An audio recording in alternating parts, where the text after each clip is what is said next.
This gonna be the last time. This will be the last video I make. God rest my soul. Wook, over your foreman, you are responsible for your part in this too. You chose to be a destroyer, right? It's okay, fine. You hold this. Take this with you. Tater, wow.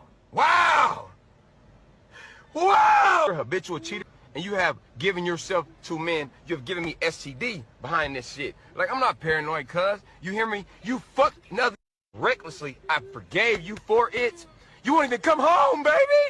You won't even come home like I'm a sucker. So watch this, Gayla. Watch this. We begin here at 6 with breaking news, and we do want to warn you before we go any further. This involves the death of 3 children, and you might want to move your kids out of the room.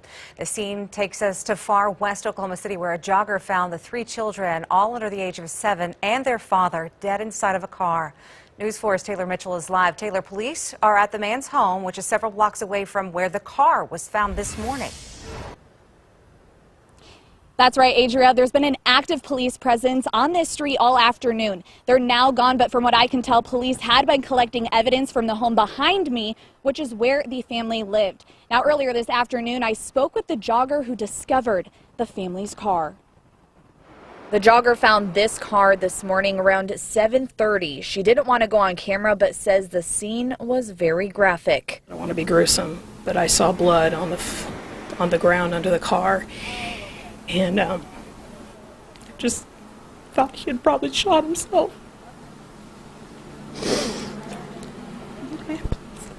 Anyway, so I just went around the corner and knocked on the closest house and had them call the police, and the police came right away. In shock and in tears, she says she has never seen police and medical officials react the way they did when they opened the car. Well, there's 2 things I'm going to remember, and that is seeing that blood under the car and the police reaction.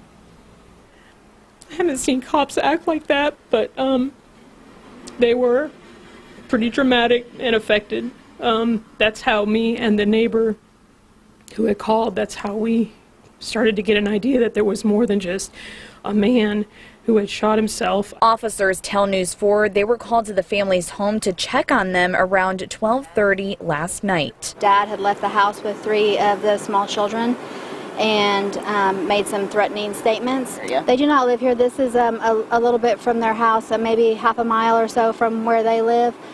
We think he just drove here, and this is where it happened.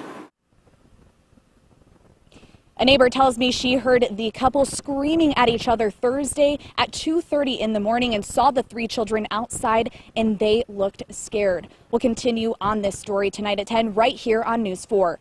Live in Northwest Oklahoma City, Taylor Mitchell, Oklahoma's News 4.